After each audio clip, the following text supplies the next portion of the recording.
A former England soccer player was diagnosed with brain cancer after fainting when she saw a spider, and was left speaking French after surgery. Amy Carr, 33, collapsed in her bedroom after seeing a spider, before waking up, surrounded by paramedics. Doctors mistakenly told the former player the episode was wholly instigated by a phobia of the arachnid, but then she had 2 further incidents of blacking out while at the gym. Amy, from Hemel Hempstead, Bedfordshire, had an MRI scan which revealed she had a golf ball-sized tumor on her brain which needed immediate surgery. The personal trainer didn't speak for a week after surgery, which was performed while she was awake. And the first day she was able to speak, it was only using her GCSE French, which she'd learned years before. Thankfully, her English returned after a day. At the time Amy was diagnosed, she was playing professionally for IL Sandviken in Norway after a 4-year soccer scholarship in Chicago. She is now monitored with regular scans and works as a healthy lifestyle specialist and goalkeeping coach. During her footballing career, Amy earned 16 caps playing in goal for England U17 and U19s, and also played for Chelsea, Arsenal, and Reading. Speaking of seeing the spider, she said, "I'd never reacted that way to anything before.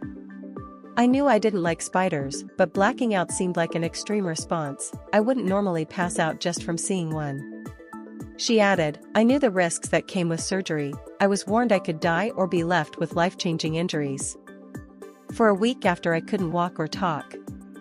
The first time I spoke was in response to the nurses asking me how I was. I replied with my GCSE grade C French of comme ci, comme ca, SOSO. Everyone was baffled. I guess my French finally came in handy. The next day I was back to speaking English." Her first symptoms began in 2013 when she had a seizure, after seeing a spider in her room in Hemel Hempstead. She had 2 more seizures over the next 2 years. Amy then had an MRI scan in February 2015 in Hemel Hempstead Hospital, which found the tumor, though initially, the tumor was benign. However, by July of the same year, the tumor had become malignant and Amy had an operation.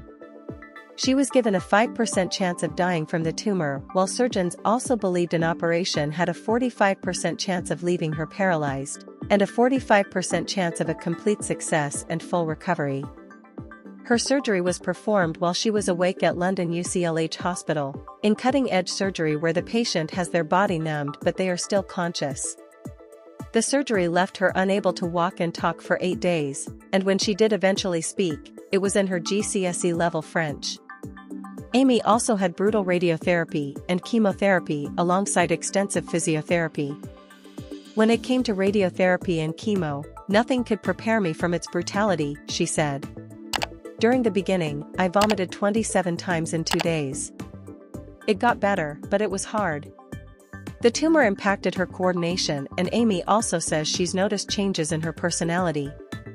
She said, "I'm more direct now for sure, and I have to think more carefully about what I say. I also get way more tired than I used to." She began fitness training while going through her brutal cancer treatment, and says her dream now is to help other people going through the same thing. Amy said, "I used to be able to kick and throw a ball from the goal to the halfway line, now I can't.